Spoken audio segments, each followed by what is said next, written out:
What's up, YouTube family? Lou here with another Godlike Collectibles video. I don't know if you can tell by my voice, but I'm not feeling too good. I've been sick for the last couple days, trying to get some rest. But I haven't made a video in a while, and I've been itching to make a video. And today I wanted to talk about a couple things. First, I wanted to show some cards that I got. They're not baseball cards, but I decided to get into a little bit of boxing. You know, I was always a big boxing fan growing up, especially of the Boricua fighters like, you know, Felix Trinidad, Hector Camacho, and Miguel Cotto. I actually got to see Miguel Cotto fight in person in Yankee Stadium several years back. It was for a for a Father's Day gift from my dad, and my brother and I chipped in for the tickets to take them. But okay, here we go. So I got a couple of cards here.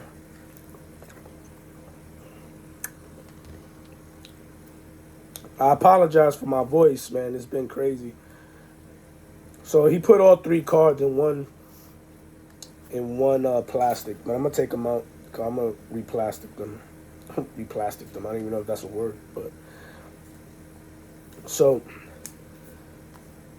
I have some great boxing champions that have come out of Puerto Rico. First, I want to show Hector Camacho. Now these are I think these are 1991, if I'm not mistaken. I would have to look at the description again. There's a great shot of him there. I'm not sure if this is against Boom Boom Mancini, but Camacho was always very flashy, super quick,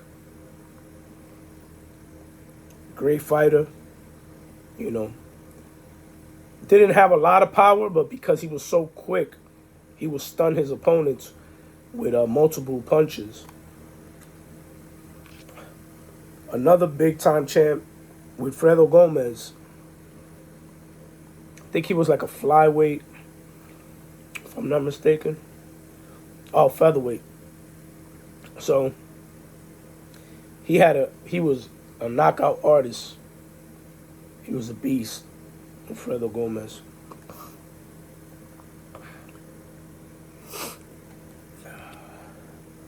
And then this one is special to me because I actually met this guy in person and I got to speak with him. I knew him. When I used to live in New York, he was a trainer there in Morris Park in the Bronx. Excuse me. Carlos Ortiz. My dad used to tell me a lot about him back in the day. And my dad used to see him fight years ago. And one day, you know, me and my brother, we went to Morris Park Boxing Gym and decided to join up. And next thing you know, Carlos Ortiz was there. My dad was like, that looks like Carlos Ortiz. And the other trainer that was training with my brother told him, yeah, it is him. And my dad went to talk to him. And he's considered to be probably one of the top 3 Puerto Rican fighters of all time. He was a lightweight champ. And he had like a 6-year reign of being champion in the 60s. So he was a problem. And I remember when we were in the boxing gym, one of the trainers, he was saying that, because at that time, Trinidad was like at the top of his game. And he said, he was saying that Trinidad was the best Puerto Rican fighter he's ever seen. But he said Carlos Ortiz was right behind him. So that was pretty high praise, you know. I never got to see him fight, obviously, because I wasn't even born. But I got to see videos of him. Tough guy, hard hitting, and so it was a pleasure to meet him. I do have an autographed photo of him, but I have it put away somewhere in my attic. It's like somewhere put away. I don't even know where it's at. I have to look for it. But I just wanted to share those with you. And then not yesterday. I think it was Wednesday. I went with my daughter to this antique store and picked up a box of 1988 Score Young Superstars. It was a little box set. It was only $5, but I pulled out the cards I wanted. You know what I mean? I got Mark McGuire. I pulled out the Will Clark. Jose Canseco. Ruben Sierra. And Benito Santiago. So I grabbed these 5 out of there, and the other ones I put up for sale on my store.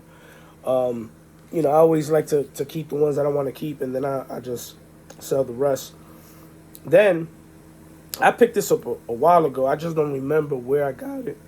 I think I got it in my LCS a couple months ago, but I was looking through boxes and I found it, and I put it in a card saver. These are stamps.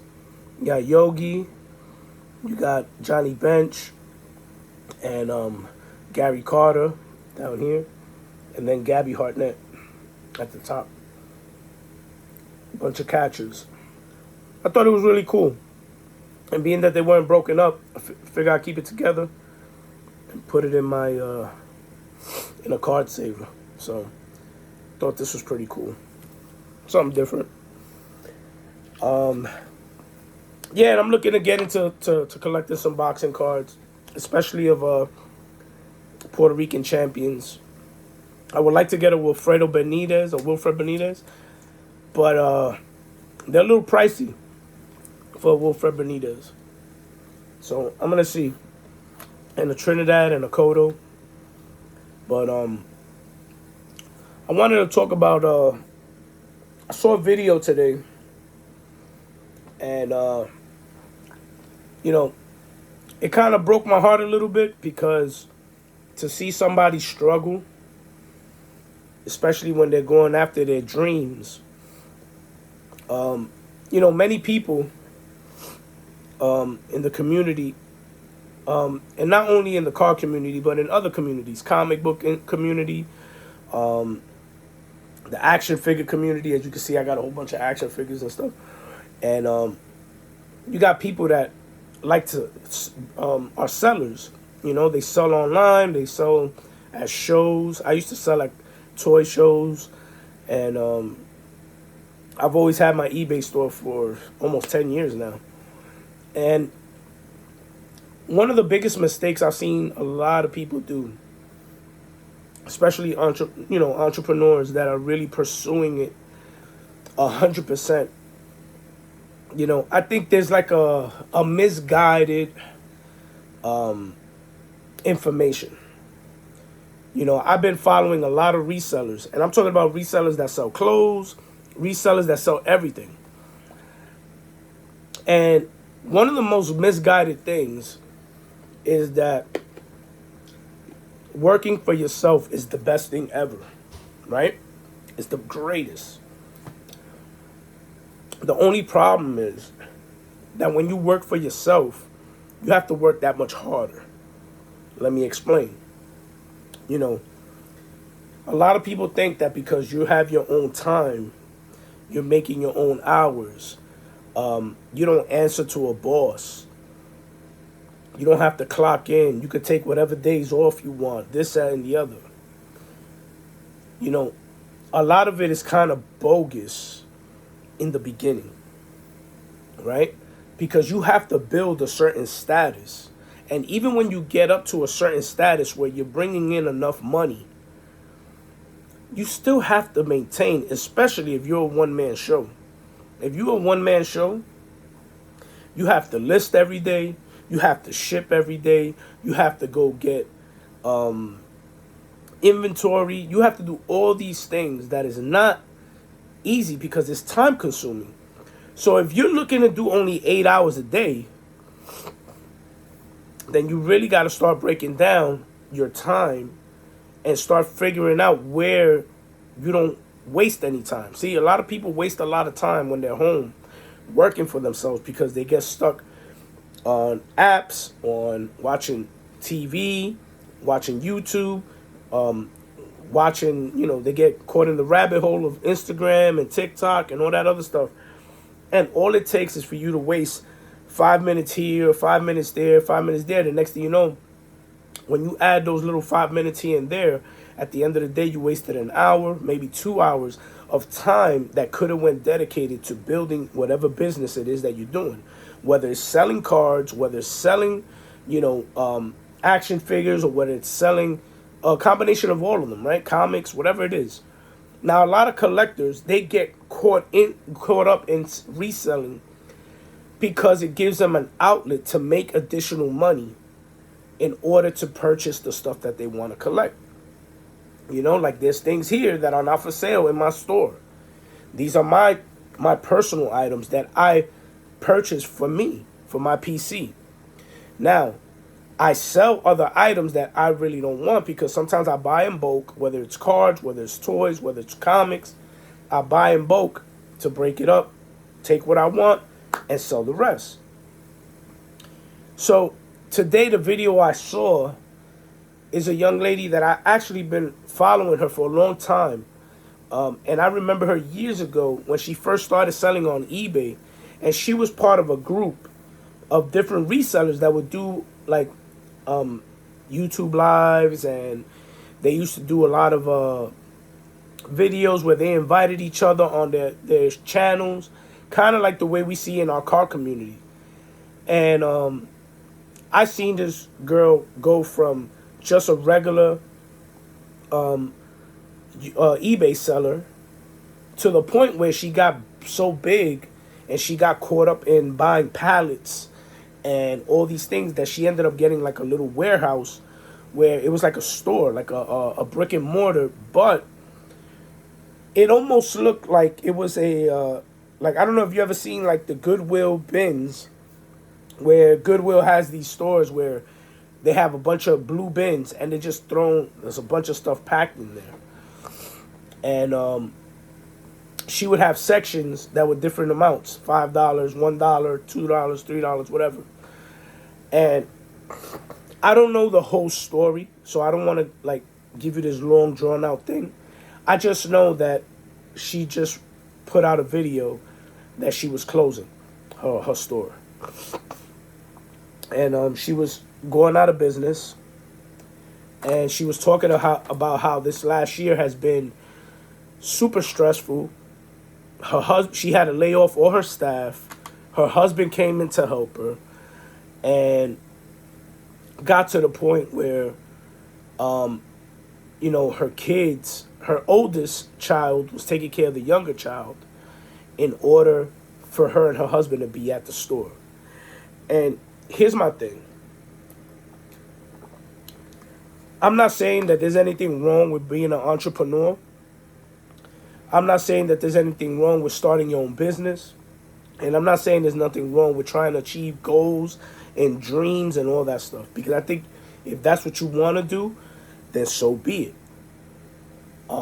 But the most important thing out of everything, if your goal is to work for yourself because you don't want a boss to tell you what to do, or you don't want to clock in every day to a job, then I don't know if that's the proper reason. That's not, the why has to be strong, right?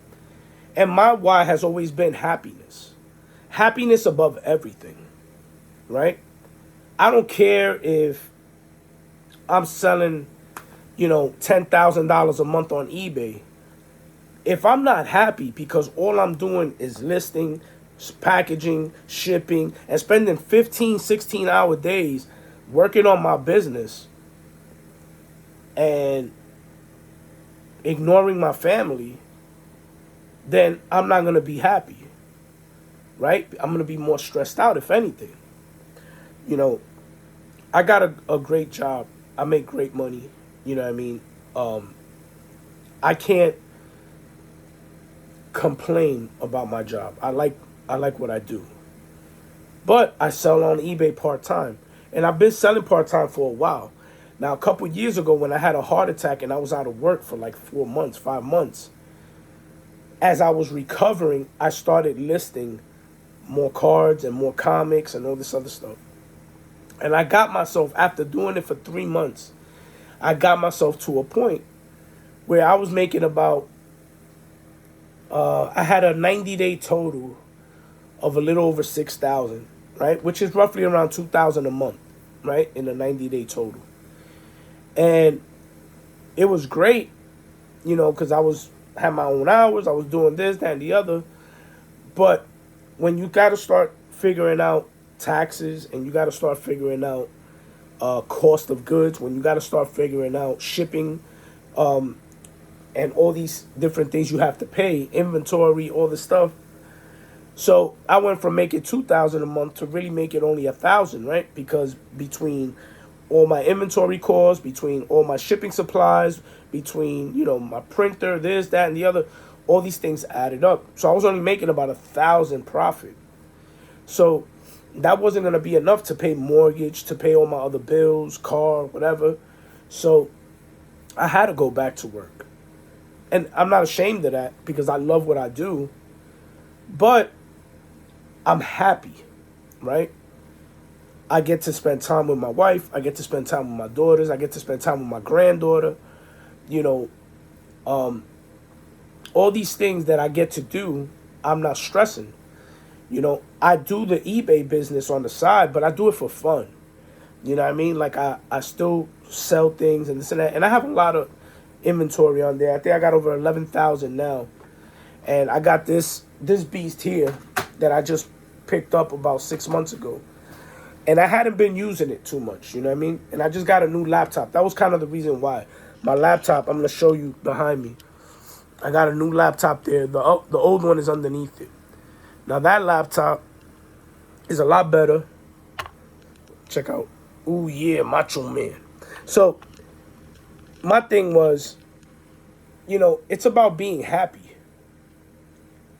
You know what I mean? And if you're not happy because you're putting double the amount of work, double the amount of time, taking time away from your family, and being stressed out about it, I don't want that life.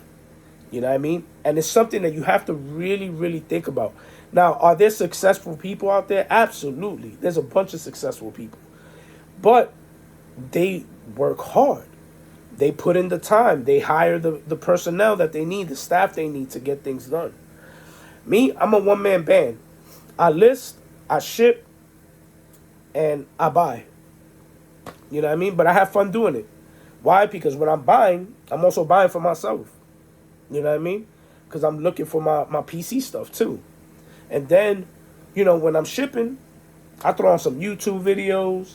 I start watching, some of the guys that I follow on YouTube. And while I'm listening to them, I'm packing up my stuff. You know what I mean? And I still do my full-time job. And I enjoy it. It's fun. You know what I mean? I'm happy. I get to go places. I get to do my vacations. I get to do whatever it is that I need to do. And basically what I wanted to, the reason I was making this point was that, after seeing her like in tears, it really broke my heart that she's going through that right now. Because she left everything to follow that dream. And I know that there was some issues with her landlord and all this other stuff that she has said in other videos previously. But it was a long story, and that's why I don't want to explain too much into it. But I just feel that, if it's something that you want to do, I'm not telling you not to do it. But make sure you're happy. Make sure you're having fun. You know what I mean? Because you have to treat your business like it's a job. I think people have this misconception of, oh yeah, I want to work for myself. I don't want no boss telling me what to do. I don't, I clock in when I want to, this and the other. Yeah, then you're not going to make no money. Because if you're going to wake up at 10 o'clock in the morning every day, or 11 o'clock in the morning to start working, and then you're going to take a break at 12, and then you're going to get back to work for an hour, and then you're going to break at 3 or at 2, and, there's got to be a system in place. Just the way there's a system at your job, there has to be a system in place for your business. You have to have a time to list. You have to have a time to ship. You have to have a time to get new inventory. It's not easy. You know what I mean? But for me, I have fun with it. Why? Because I'm not looking for this to pay my bills. I'm looking for this to support my hobby. And if I do make more in that particular month, that it does help me pay other bills off, or maybe I get to buy another big card or something, or another figure that I want or something like that, then hey, it's great. I'm having fun. But I just wanted to bring that up because I think there's a lot of people out there that are watching other YouTubers and they get caught up in all the glamour that these YouTubers make it seem that they're making all this money and making it seem like it's an easy task.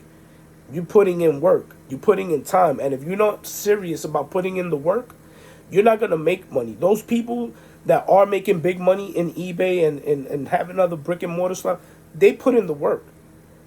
You know what I mean? So we can't have that misconception that all you got to do is list 5 or 10 items a day and that's it, you're good. You know what I mean? No, you got to be consistent with it. The more good things you put up, you could list 1,000 things, but if they suck, the product, and nobody's buying it, you ain't making no money. So you got to also understand what product you're putting out there. So as far as card sellers, I'm telling you right now, this here is a lifesaver. I remember I used to list cards all the time with my phone.